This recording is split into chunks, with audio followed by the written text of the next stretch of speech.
마가복음 11장 1절부터 11절까지 말씀을 한번 같이 읽도록 하겠습니다. 시작.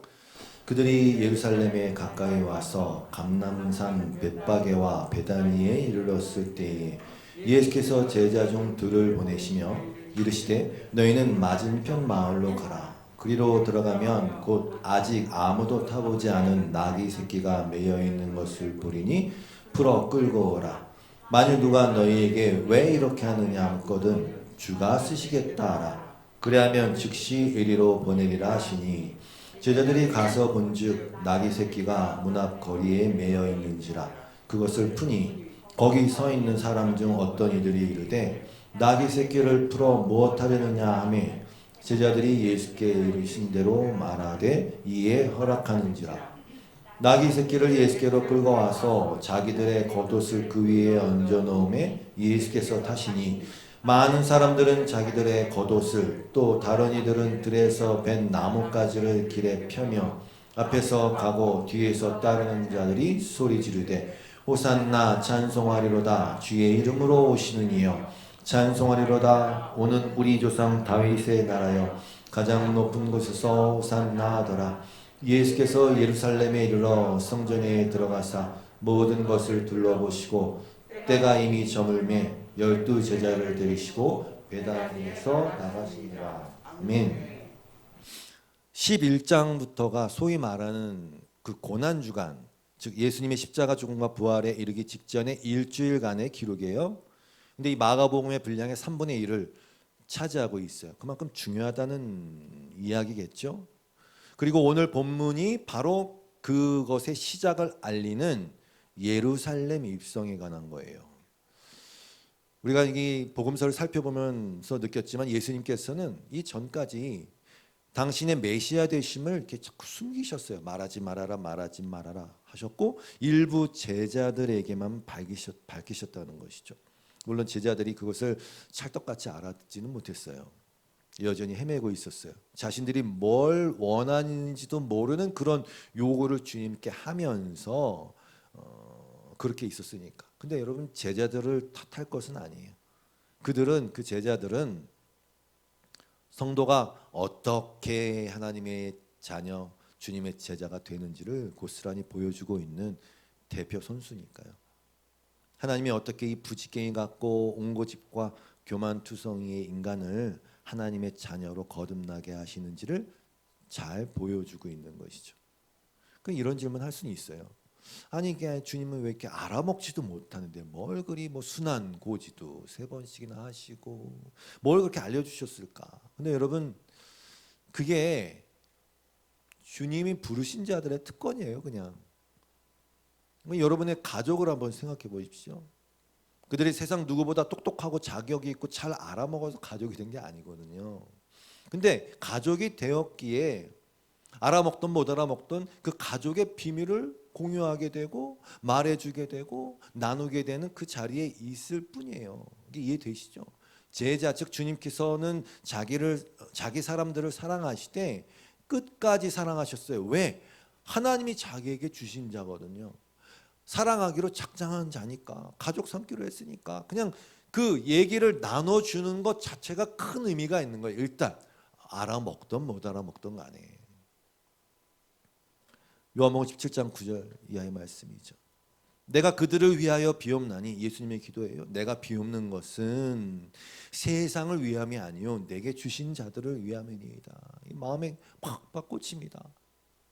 그들은 아버지의 것이로소이다. 내가 그들과 함께 있을 때에 내게 주신 아버지의 이름으로 그들을 보존하고 지켰나이다. 그냥 그 과정이에요. 이 제자들을 하나님이 맡겨주셨는데 보존하고 지키시면서 아버지의 이름 즉 하나님의 어떠하심을 계속 말해주면서 그 과정이에요. 그 중에 하나도 멸망하지 않고 다만 멸망의 자식뿐이오니 이는 성경을 응하게 함이니이다. 아무튼 이렇게 메시아 되심을 숨기고 계셨던 주님께서 바로 오늘 본문의 이 시점에서 천하에 그 사실을 공포하시는 모습이에요. 군중들이 막 외치지 않습니까? 그 외침을 그대로 놔두시는 거예요. 그리고 예수님은 나귀 새끼를 타고 입성하신단 말이죠. 이제 그 십자가 승리의 최종 시점을 앞두고 있음을 알고 계시기 때문이고 지금 그 순간 입성의 순간 역시 하나님 아버지의 계획대로 순종하며 나아가시는 과정인 것입니다. 말씀을 이루시는 과정이에요. 지난 수요일에 로마서를 시작했는데 모든 것의 주인이자 다스리시는 창조주 하나님은 늘 먼저 말씀하시고 그것을 이루시는 방법과 방향으로 하나님이 어떠한 분이신지를 나타내고 증명하고 가르쳐 주세요. 영원이라는 그 시공간을 초월한 영역 가운데서 그랬죠. 그 시공간을 초월한 영원 속에서 미리 아시고 미리 정하신 그들을 부르시고 의롭게 하시고 영화롭게 하시는 거예요. 시간은 하나님께 필요한 게 아니에요. 공간은 하나님께 필요한 게 아니에요. 그래서 하나님은 영원 가운데 계시니까 누구에게 필요하냐? 우리에게 필요한 것이죠. 그러니까 역사라는 것은 하나님이라는 단어의 뜻풀이에 불과한 거예요. 하나님이란 단어의 뜻풀이. 그러니까 보세요. 유치원생한테 미적분 공식 하나를 이해시키는데 얼마나 걸릴 것 같으세요? 시간이 걸려요. 유치원생이니까. 적어도 몇 년은 걸리지 않겠어요? 그러면 그 하나님이라고 불리우시는 그 창조주가 도대체 무슨 뜻이고 어떤 분인지를 아는 거는 얼마나 걸릴 것 같으세요?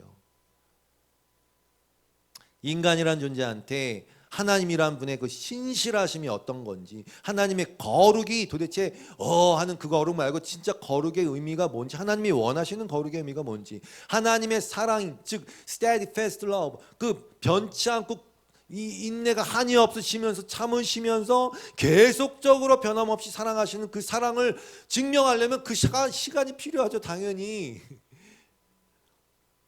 오랜 시간을 참으면 참을수록 더 증명되는 것일 뿐이에요. 하나님이 어떠하심을 설명하는 시간이에요. 그게 역사예요. 그걸 알려주시는 거예요.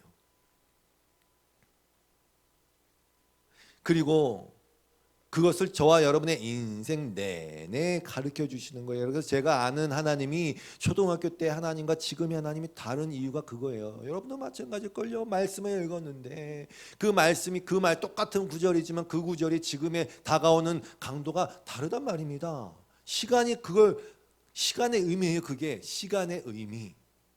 공간은 배경이고 우리가 살아 있으면서 숨 쉬면서 숨을 쉬고 있어야 생명의 의미가 뭔지, 루아흐 성령님 호흡의 의미가 뭔지를 알 거 아닙니까? 이 공간적 물리적 세계 마찬가지 아닙니까?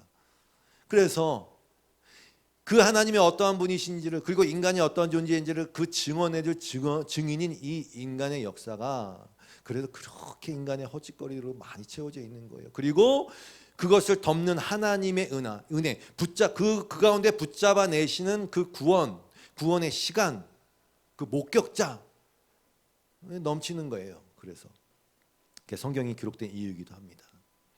이렇게 미리 말씀하시고 그것을 고스란히 이루시는 하나님, 그래야 하나님이시죠.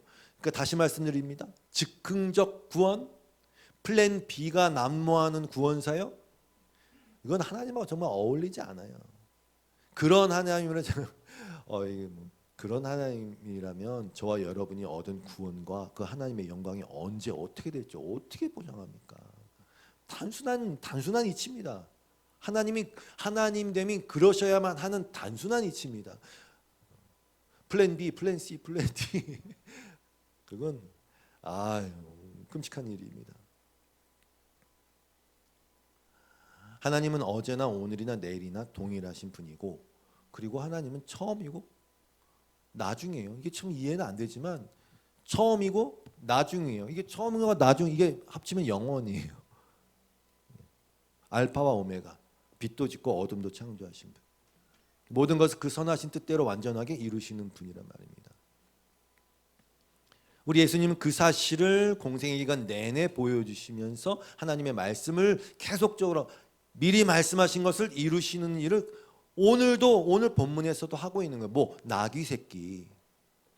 오늘 본문을 보니까 주님께서 예루살렘 근처인 벳바게와 베다니에 이르렀을 때 제자 둘을 맞은편 마을로 보내요. 거기에는 아직 아무도 타보지 않은 나귀 새끼가 매여 있다고 그랬어요. 그게 오늘 읽었던 1절부터 2절까지의 말씀이에요. 지형을 좀 설명하면요, 예루살렘이 있고 예루살렘 동쪽에 기드론 골짜기가 있고 기드론 골짜기 건너편에 감람산이 있고 감람산으로 가기 전에 벳바게와 베단이라는 곳이 있고 그 전에 여리고가 있어요. 우리가 살펴본 게 여리고의 그 맹인을 눈뜨게 한 거잖아요. 그리고 어디로? 벳바게 베다니로 왔고 감람산을 넘으면 예루살렘에 있는 거예요. 지금 벳바게 베다니에 와 있어요. 그래서 예수님께서 예루살렘에 입성하시기 전에 이 말씀을 하신 거예요. 감람산은 예수님이 자주 예루살렘과 베다니를 왔다 갔다 하시는 도중에 거치는 감람산 근처에 있는 그 언덕 같은 것이죠. 감람이 뭡니까? 올리브. 여러분, 올리브는 몸에 좋습니다. 많이 드십시오. 올리브. 하나님의 은혜라 생각해요. 그 척박한 땅과 그 기후에 딱 맞는 거. 그리고 올리브를 어떻게 합니까? 짜잖아요. 겟세마네의 뜻이 뭐냐면 기름 짜는 틀이에요. 기름 짜는 틀. 그러니까 성경을 보면 막 소름이 돋아요. 왜? 예수님이 그 겟세마네에서 당신 자신을 짜내셨거든요. 그게 겟세마네 기도거든요. 너무 짜냈더니 정말 기름이 그 참깨에서 기름이 송글송글 나오듯이 너무 짜냈더니 이 피부에서 땅구멍에서 핏방울이 나왔다니까요. 그게 겟세마네예요. 올리브를 짰어요. 그 감람산. 거기서 제자들에게 종말의 때를 말씀하기도 하시고 거기서 하늘로 올라가시기도 하시고 그 감람산이에요. 그 베다니라는 마을은 익숙하시죠? 왜? 나병 환자 시몬을 고치시고 나사로를 다시 살려내시고 향유를 부은 마리아가 그 베다니에서 있었거든요. 아무튼 그래서 예수님이 지금 예루살렘 근처인 감람산 자락에 있는 벳바게에 도착했고 거기서 그 근처 바로 앞마을에 있는 베다니에 나귀 새끼를 끌고 와라. 이제 그 그림입니다. 아무튼 그것은 말씀을 또한 이루는 과정이에요. 왜 나귀 새끼냐? 스가랴서 9장 9절 말씀이죠. 시온에 따라 크게 기뻐할지어다. 예루살렘에 따라 즐거이 부를지어다. 보라, 네 왕이 내게 임하시나니 그는 공의로우시며 구원을 베푸시며 겸손하여 나귀를 타시나니 나귀의 작은 것 곧 나귀 새끼니라 그랬단 말이에요. 거대한 구원 사역을 이루실 분이 근데 왜 나귀 새끼입니까? 여러분 상상을 해보십시오. 저는 좀 등치가 작아요. 하여튼 제가 이렇게 하죠. 제가 어떤 정말 중요한 어떤 설교를 하러 갔어요. 설교를 하러 가는데 제가 애들이 타는 산발 자전거를 저저저저 그리고 타면서 제가 왔습니다. 그러면 얼마나 웃긴 모습입니까? 근데 주님은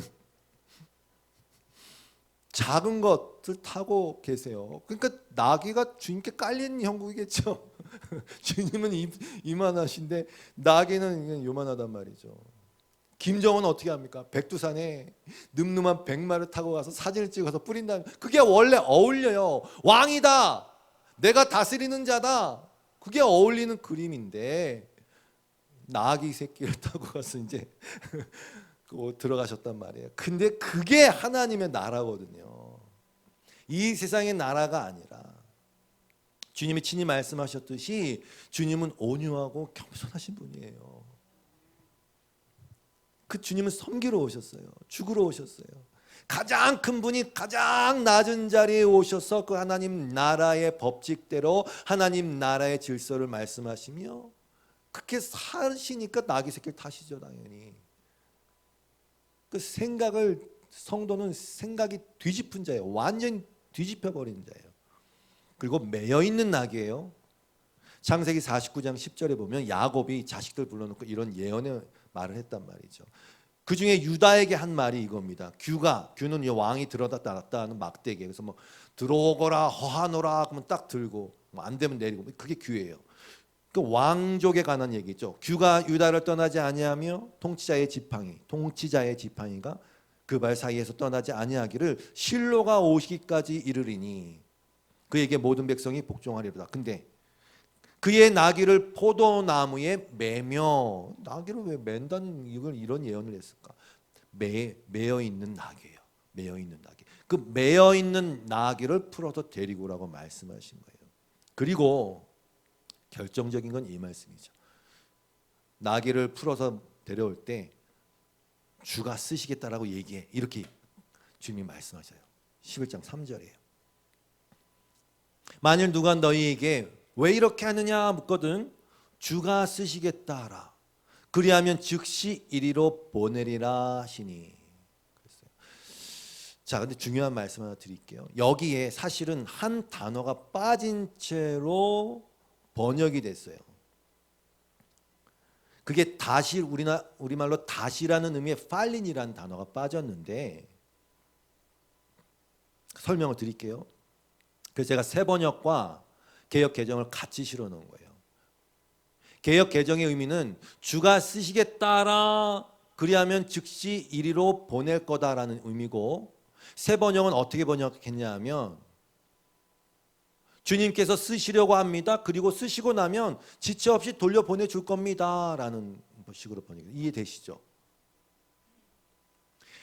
나귀 새끼의 주인이 엄연히 있음에도 불구하고 제자들은 이렇게 말한 거예요. 주인께서 그 나귀를 쓰시겠단다. 내놓거라. 근데 정말 이상한 것은 그 말에 순순히 내놓았다는 거예요. 그것도 즉시 내놨다는 거예요.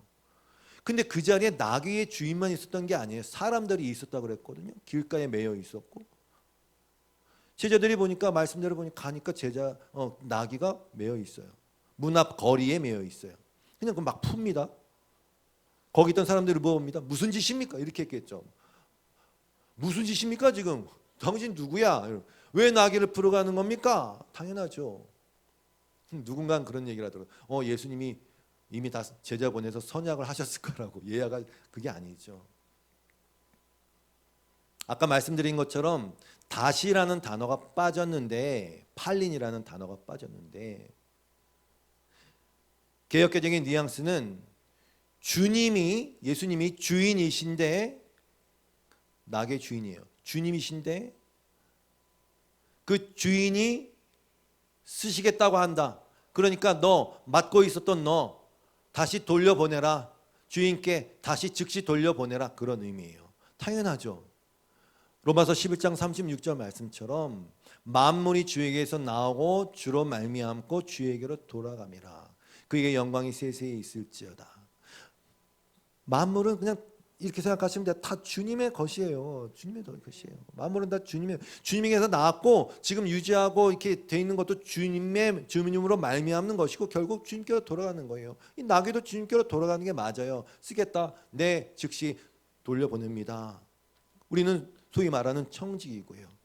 그러나 말씀드리지만 죄의 어떤 본질은 뭐냐면 이것을 다 자기 것으로 생각하고 자기 것으로 생각하면 어떤 반응이 나오게 되냐면 자기 걸 지켜야죠. 그러니까 불안과 공포가 늘 있는 거예요. 좌불안석이고 노심초사하는 거예요. 왜? 능력껏 지켜야 되니까. 내 거니까 내 걸 지켜야 되니까. 세상이 그렇게 돌아가고 있는 그 세상살이를 살아가고 있는 거예요. 그러니까 이 세상에는 늘 어떤 불안과 공포가 있을 수밖에 없어요. 지켜내야 되니까. 경쟁과 싸움이 있을 수밖에 없어요. 지켜야 되니까. 선점해야 되니까. 그 자리에 먼저 우위를 점해야 되니까. 그리고 이것을 성공한 인생이라고 추켜 세우는 세상이 인간들에 의해서 만들어지고 운영되어지고 있는 거예요. 그 중심엔 내가 있고. 이건 변함없어요. 늘 그랬어요. 그러나 점점 더 심해지기는 합니다. 디모데후서 3장 1절 말씀처럼 그런 의미에서 점점 더 말세를 향해 가는 건 맞는 것 같아요. 너는 이것을 알라. 말세에 고통하는 때가 이르러 사람들이 자기를 사랑하고, 좀 모르겠어요. 자기를 사랑하고 그 자기를 사랑하는 것이 편만해지고 그것이 옳은 의식을 하고 이렇게 인식되어진 때가 또 있었을까 싶어요. 제 생각은 그래요. 옛날에 다 자기를 사랑했죠. 근데 좀 몰래 사랑하고 겸손한 모습으로 사랑하고 숨기면서 사랑하고 좀 이렇게 약간 좀 주저하면서 사랑했어요. 지금은 그렇지 않아요. 이것이 옳다 그래요. 자기를 사랑하고 돈을 사랑하고 자랑하며 교만하고 등등등. 그런 의미에서 이 나귀 새끼 사건은 하나님 나라의 도래를 의미하는 거예요. 주인이 쓰시겠다라 팔린, 다시 주님께로 돌려보내라. 여러분, 이 본문 이후에 무슨 사건이 계속 벌어지냐면 주님께서 무화과 나무를 저주하자 즉시 말라버린 사건이 등장하고 바로 그 다음에 또 이어서 주님이 성전에 가서 성전을 뒤집어 엎으신 사건이 발생합니다. 그런데 이 두 사건 모두 뭘 얘기하는 거냐면 이스라엘 즉 이스라엘 인간 이스라엘 상태를 고스란히 보여주는 거예요. 어떤 거? 착각의 상태. 잎이 무성하니까 열매가 있을 거야. 근데 다 그렇게 생각하는 거야. 뭘 하니까 우리에겐 참 열매가 있을 거야. 우린 지금 잘하고 있는 거야. 우리에겐 희망이 있을 거야. 근데 그 무화과 나무가 보니까 열매가 하나도 없더라는 것이죠. 마찬가지로 성전에서 뭔가 열심히 하고 있어요. 열심히 뭔가를 운영하고 있어요. 열심히 양도 바꿔주고 성전세도 바꿔주고 하고 있어요. 뭐 기도도 하는 것 같고 뭘 막 복적복적해요. 그런데 보니까 주님은 그 성전을 향해서 야 이거 강도의 소굴이구만. 강도의 소굴이네. 이 강도들아. 왜? 다 같은 얘기예요. 자기 것이 아닌데 다 자기 것인 양 운영하면서 주님께 그 자리를 하나님은 그냥 대여해 쓰는 것 같아. 장사지처럼 그렇단 말입니다. 이해하기 어렵지 않아요. 얼마 전까지만 해도 계곡에 가면 거기 닭백숙을 파는 가게들이 쫙 있었단 말이에요. 그런데 이상하게 거기에 자리를 만들어놨어요. 뭐라 그러지? 그거 이렇게 평상을 만들어놨어요. 좋은 자리에다가. 근데 그게 분명히 그 가게 게 아니거든요. 근데 자리를 깔아놓고 막 이렇게 막 호객행위를 하면서 야 일로 오세요 앉으세요. 그래서 돈을 많이 받아요. 근데 아니라는 걸 알면서도 괜히 돈을 내야 될 것 같고 그 사람들은 자기 게 아닌데 자기 거 신앙한단 말이에요. 그거 다 속고 속이고 알면서 속아 넘어가고 똑같아요. 자기 게 아니에요. 우리 게 아니에요. 근데 너무 자연스러우니까 딱 그냥 그렇게 생각하는 거지. 너무 자연스러우니까 다 세상이 우리 거야. 우리가 운영하고 있어. 이렇게 하고 있으니까 자리 세워줘야 된단 말입니다. 자동으로. 근데 그거하고 똑같은 거예요. 그래서 주님이 십자가상의 강도의 사이에서 매달려 돌아가신 거예요. 이 날강도들 사이에서 죄인 회개한 자인가 끝까지 나는 아니야 라고 얘기하는 그 죄인 사이에 도적들 사이에서. 어리석은 부자의 비유도 마찬가지예요. 부자가 자신의 배를 두드리며 소출을 창고에 가득 쌓인 소출을 보면서 그거로 미래와 그리고 평안과 그리고 자아의 정체성을 거기에 두지 않습니까? 하나님 뭐라 그러셨어요? 하나님이 이르시되 어리석은 자여 오늘 밤에 내 영혼을 다시 도로 찾으면 네 준비한 것이 누구의 것이 되겠느냐 하셨잖아요. 다 주님의 거고 내가 내 거 찾아갈게. 네가 그렇게 실컷 거기다 자리 펴고 네 것이냐 그래 했어? 그래. 그럼 내가 오늘 찾아갈게. 그렇게 하신 거예요. 그럼 그게 뭐가 되는 겁니까? 그런 내용입니다. 주님은 지금 예루살렘에 입성하면서 주님의 왕되심을 선포하도록 합니다. 내비두세요. 물론 이 대중들의 함성 때문에 그 함성에 현혹돼서 막 으쓱대 갖고 거기에 뭐 영향 받아서 영합해서 거기에 기대서 지금 그렇게 하시는 게 아니에요. 그러면 나귀 새끼를 안 타죠. 그걸 극명하게 보여주는 거예요. 그거 너희들이 막 니네들이 원하는 왕의 행차를 니네들이 함성을 질러서 환영하기 때문에 내가 그렇게 들어가는 거 아니다. 나귀 새끼. 저는 약간 이렇게 생각했어요. 그래 돌들도 소리 지를 거야. 니네도 마음껏 그렇게 니네 생각하는 대로 짓거려라. 하나님은 그 뜻을 이루실 것이며 너희는 너희의 그 입으로 말할 것이다. 막 이런 생각은 저는 들었어요. 주님이 지금 왕으로 입성하시면서 어떤 불가항력적이면서 주권적인 힘이 그 나귀를 맡고 있던 사람을 움직인 거 아닙니까? 그 순간에 그는 그 나귀의 진정한 주인에게 즉시 그 나귀를 돌려보내지 않습니까? 그러니까 이 모든 것들이 사람들이 생각하는 통치의 방식, 나라의 방식, 왕의 방식을 다 뒤집어 엎으시면서 하나님은 하나님 나라, 그분이 주인 되심도 보여주면서 동시에 하나님 나라는 어떤 식으로 운영되어지는지를 지금 보여주는 것이에요. 우리는 뭐 저도 마찬가지지만 주님 앞에 뭘 드리고 나면 자꾸 어떤 권한을 행사하고 싶은 마음이 자꾸 생겨요. 교회든 뭐든. 아니에요. 나귀 새끼는 세고 셌어요. 주님이 하시면 방법은 수많은 가지예요. 그래서 두 번째 해석도 맞는 거예요. 주인이 쓰시겠다 하라. 곧 돌려보내줄게. 내가 필요한 건 그게 아니다라는 것이죠. 너 가져. 내 거지만 너 써. 성도 여러분, 여러분이나 저나 수많은 인생들이 이 대중들의 함성에 속아 넘어가요. 그래서 될 수 있으면 무리를 지으려고 하고, 그래서 될 수 있으면 큰 목소리로 외치려고 하는 거예요. 앞서가면서 뒤따라가면서 선창하고 후창하면서 지금 난리법석 아닙니까? 밥의 탑을 쌓을 때도 똘똘 뭉쳐 소리를 낸 것이고, 예수를 못 박으라는 함성도, 그리고 오늘 이 호산나를 외치며 왕의 행차를 열렬히 환영했던 대중들도 똑같아요. 우리는 그렇게 대중들의 함성에 속아 넘어갈 때가 많아요. 수가 많으면 많을수록 그 소리가 옳은 소리로 들리는 거거든요. 그게 힘으로 느껴지거든요. 그래, 이 무리들은 왕을 원해요. 정말 슈퍼스타를 원해요. 그래서 자기들의 겉옷을 바닥에 깔고 나뭇가지를 막 꺾어다 깔았어요. 왕의 행차예요. 내버려 두세요. 그런데 이 대중들이 뭐라 그랬냐면 호산나 그랬어요. 9절.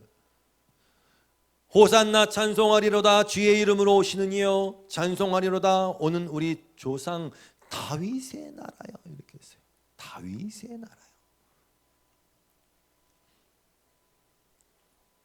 이들이 원한 건 하나님의 나라가 아니에요. 다윗을 너무 자랑해서 지금도 다윗의 별이 국기 아닙니까? 이스라엘의 국기. 다윗 때의 그 번창함을 알아요. 이어진 솔로몬 때. 하나님의 나라를 원하는 게 아니에요. 그들은 혈통적 조상 다윗의 나라를 원하는 거예요. 그들이 호산나 그랬잖아요. 호산나는 우리를 구원하소서라는 의미입니다. 우리를 구원하소서. 어떤 구원이냔 말이죠. 어떤 구원.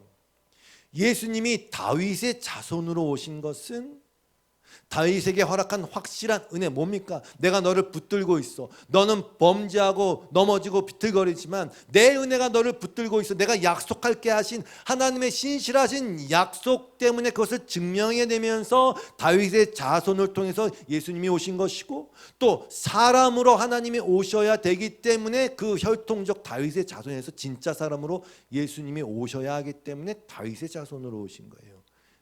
그러나 다윗의 자손으로 오셨지 다윗의 나라를 위해서 오신 게 아니에요.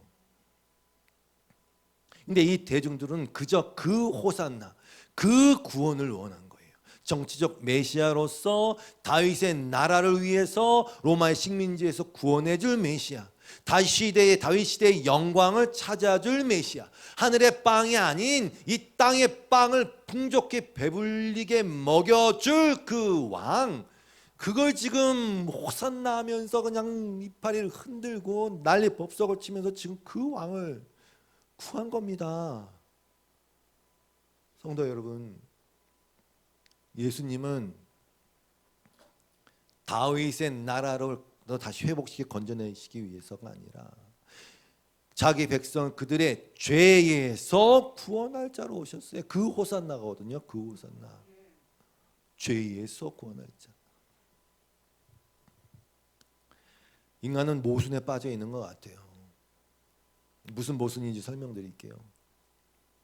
죄로부터의 구원이라 함은 그 죄의 근원이자 출처인 나 자신이 무너지고 그 죽음을 선포하는 것부터 시작되거든요. 내가 그 죄의 기지국이란 말입니다. 내가 그 죄의 공장이란 말입니다. 그 불가능성, 총체적 불가능한 상태. 그런데 거대한 소용돌이로 빨아들이는 이 나라는 블랙홀이 존재해서 뭐든지 다 빨아들이는데 이게 파괴되어야 되거든요. 이게 폭파되어야 하는 것이 죄로부터 구원하는 것의 시작이거든요.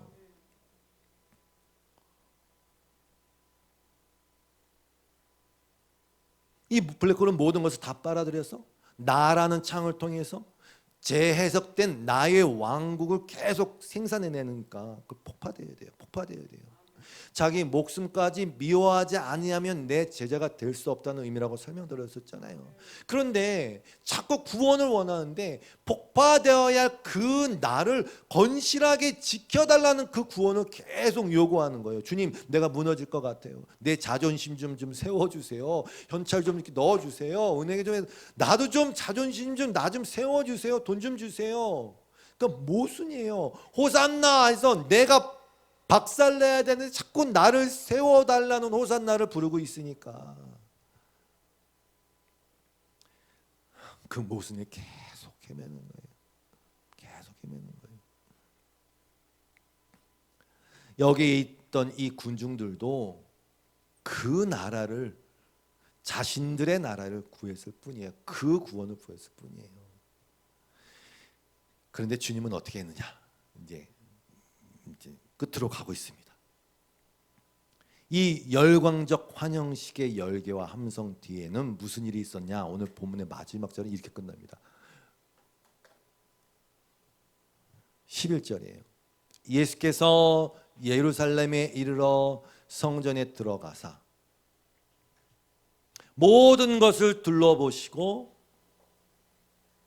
때가 이미 저물매 12 제자를 데리시고 베다니에 나가시니라 이렇게 돼 있어요. 아니 그게 좀 어울리지가 않아요. 막 대중들이 열광했잖아요. 그러면 이 대중들과 어울려서 뭐 회식이라도 한번 해야 되는 거 아닙니까? 그들의 기대에 부응하기 위해서 어떤 퍼포먼스를 하나 하셔야 되는 거 아닙니까? 아니면 그들이 원하는 다윗의 나라를 세우기 위해 힘을 결집을 시키던가 사울 사람들을 무장을 시키던가 해야 하는 거 아닙니까? 뭔가가 있어야 하는 거 아닙니까? 아니에요. 여기 아주 중요한 의미심장한 표현이 있어요. 어떤 거? 때가 이미 저물매. 십자가의 의미예요. 발악하면서 자기 나라의 자기의 왕국, 인간의 왕국을 세우겠다는 이 인간 왕국의 멸망이에요. 십자가 앞에서 때가 이미 저물었다. 끝났단 말입니다. 예수님은 모든 것을 둘러보셨어요. 그리고 나왔어요. 그리고 다시 감람산 근처의 베다니로 돌아오셨어요. 대중의 환호와는 정반대의 일이 이제 벌어지기 시작합니다. 진짜 전쟁이 이제 일어나기 시작하는 겁니다. 이제 곧 다음에 임만무성한 무화과 나무는 진리의 빛 앞에 그 실체가 드러나려고 하자 그 빛을 없애려고 합니다. 예수님은 그 강도의 소굴이 된 성전을 뒤엎어 버리시고 종교 지도자들은 어떻게 하면 예수를 죽일까 모의했고 대중들은 그렇게 환호성 치다가 아무 일도 없었다는 듯이 자기 일에 다시 몰두하고 있습니다. 나중에 결국 선동돼서 예수를 못 박으라고 외치됐습니다. 예수님은 그렇게 대중들에 의해 돌에 맞고 몰매 맞고 세상 주관자들에 의해 모욕당하고 십자가에 달려서 죽었어요. 그 전쟁이 그렇게 끝이 났어요. 사람들은 십자가 앞에서 고개를 흔들면서 혀를 차면서 메시아라고 그랬었대. 자기 자신이나 구원해보지, 십자가 내려와보지, 메시아라 그랬었대. 네, 전쟁은 그렇게 끝난 것 같아요. 예수님의 패배로 끝난 것 같아요. 이 대중들은 잠시 광기에 휩싸였거나 거대한 착각 속에 내가 있었나 보다 그렇게 생각했겠죠. 제자들은 흩어지고 시리에 빠져 있었어요. 근데 여러분 정말 이렇게 끝난 것입니까? 네, 그렇게 끝났어요. 그렇게 끝났어요. 헷갈린 거예요. 헷갈리죠. 총독 빌라도도 헷갈렸어요. 분명히 본인이 왕이라 그랬는데 네가 왕이냐 물어본 거예요. 헷갈린 거예요. 도대체 이 나라라는 건 어떤 것이기에, 도대체 이들이 말하는 나라는 뭐고 왕은 뭐고 승리는 뭐기에 그냥 이렇게 끝나버리지?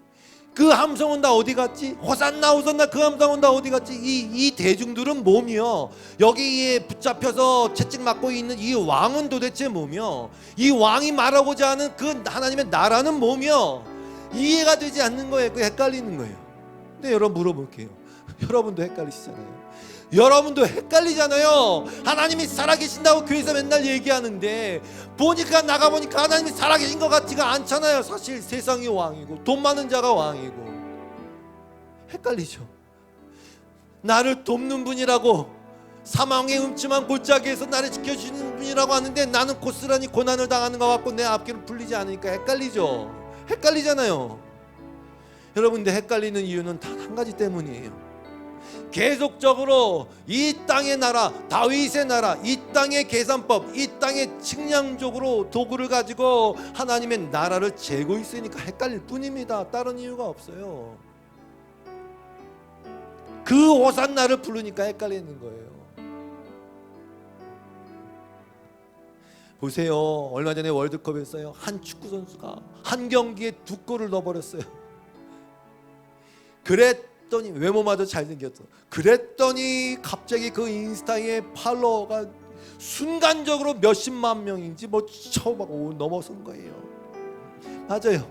이 연예인들, 셀럽들은 자신의 인스타에 팔로워 숫자를 자랑하며 자신의 영향력에 흡족해 한단 말이에요. 근데 묻고 싶은 거예요. 특히 젊은이들의 묻고 싶은 거예요. 정말 그들을 따르는 자, 그 팔로워가 그들을 따르는 자들이 되고 싶습니까?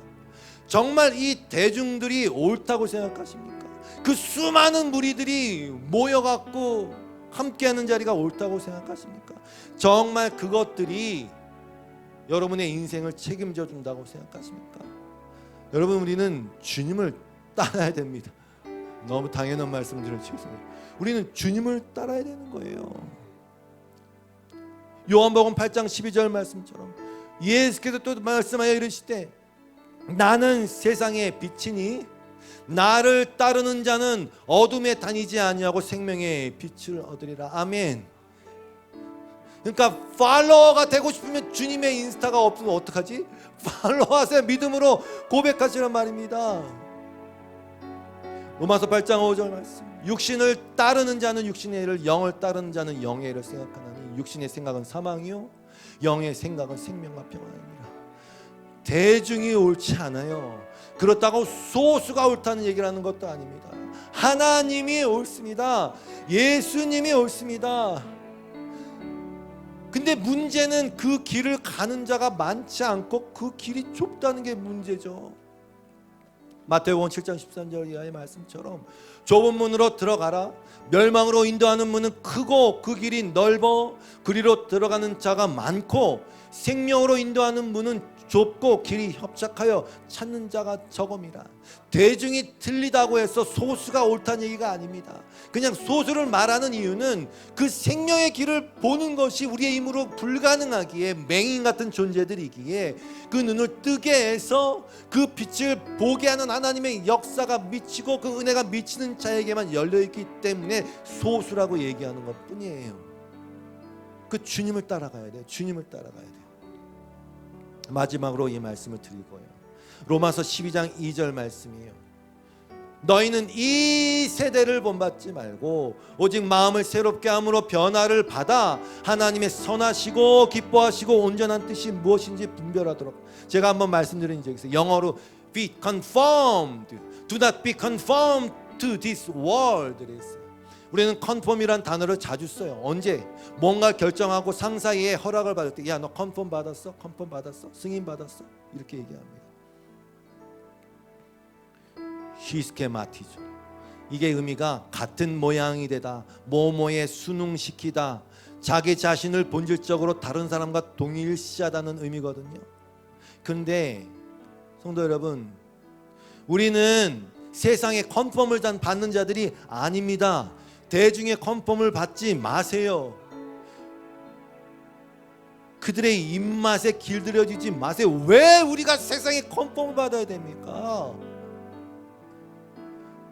왜 그것들이 거룩한 성도들을 컨펌합니까? 그들이 뭔데? 왜 쓸데없는 생명 없는 유행들과 유명인들과 그들의 장신구들과 그들의 헛소리에 우리의 영혼을 왜 여러분의 영혼을 맡기시고 거기에 자꾸 확인을 받으려고 합니까? 여러분 됨을 왜 거기에 허락을 구합니까? 그게 뭐라고? 그건 멍청한 짓입니다. 멍청한 짓입니다. 말 그대로 아무 영향가 없는 것들이에요. 팔로워가 이 온 인류 막 수억이 된다 할지라도 거기에 빛이 있는 건 아니에요. 거기에 길이 있는 건 아니에요. 내가 뭐를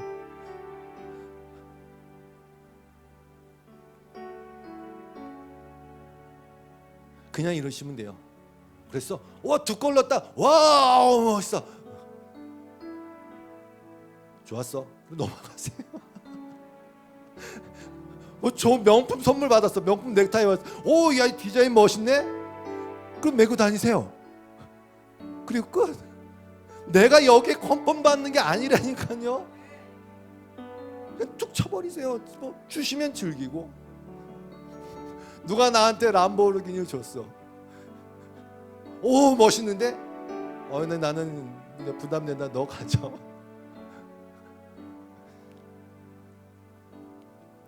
그냥 사도 요한처럼 말하세요. 주께서 사랑하시는 자, 십자가의 컨펌을 받고 하나님의 말씀의 컨펌을 받으세요. 하나님의 컨펌을 받자 이겁니다. 마음이 새롭게 되고, 어려운 거 저도 알아요. 이게 뭐 나가면 다 그 얘기니까 이 세상 이런 것 자체가 그냥 다 뭐 그런 것들로 돌아가니까 어려운 거 압니다.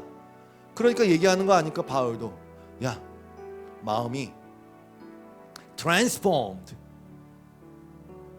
마음이 새롭게 되고 renew, 변화를 받아서 야, 진짜 생명이신 하나님이 그 선하고 기뻐하시고 온전하신 뜻인지 뭔지를 자꾸 분별하자. 휩쓸리지 말자. 그렇게 되길 원합니다. 여기에 집중합시다. 다시 집중합시다.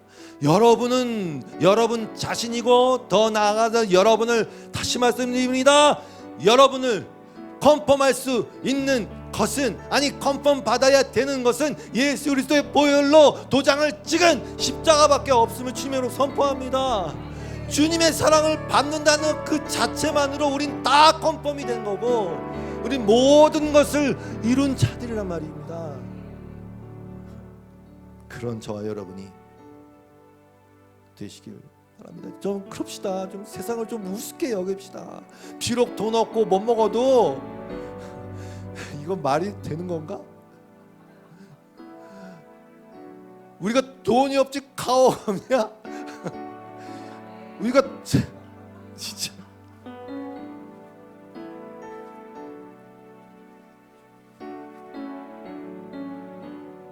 그냥 그렇게 살다 가려고. 나는 컨펌 받았으니까. 그리고 발견했으니까. 보니까 알겠단 말입니다. 이 세상이 돌아가는 걸 보니까 다 그 뻔한 그 원리하에 그냥 뭐 그렇게 돌아가니까. 여러분도 잘 아시지 않습니까? 우리 이 찬양하고 마치겠습니다. 찬양의 열기.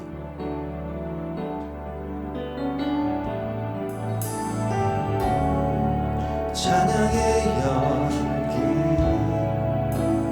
모두 끝나면 주 앞에 나와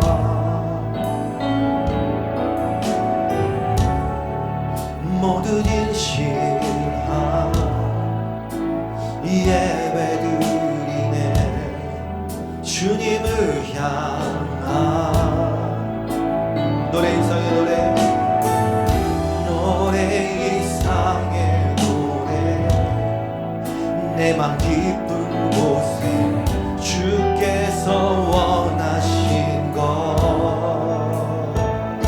화려한 음악보 뜻없는 열정보다 중심을 원하시고 주님께 드린 마음의 예배 주님을 향한 노래 중심 잃은 예배 내려놓고 이제 나 돌아와 주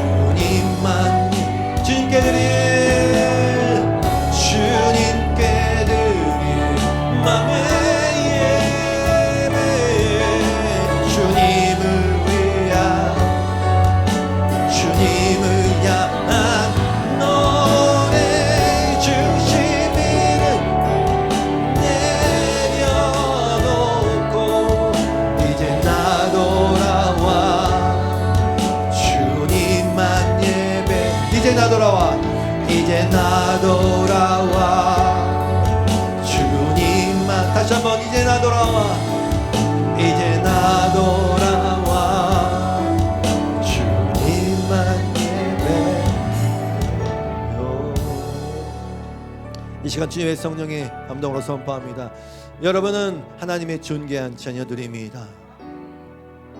그 어떤 것도 터치할 수가 없고 하나님 안에 있는 그리스도 예수 그 사랑 안에서 어떠한 것도 끊어낼 수가 없고 세상이 모든 세상이 자랑하는 보아 그 억만금들의 백배 천배 만배보다 더 귀한 주님의 존귀한 자녀임을 선포합니다. 여러분은 컨펌이 되었고 그 컨펌은 어떠한 것으로 되돌릴 수가 없고 물릴 수가 없고 십자가가 마치 세상의 눈에 패배처럼 보일지라도 우리의 왕은 승리하셨고 그 왕이 저와 여러분의 삶을 주관하고 계시고 그 가장 존귀한 보혈로서 저와 여러분의 값어치를 하나님이 말씀해 주셨어요. 그러니까 저와 여러분의 상표가 붙었어. 예수의 보혈.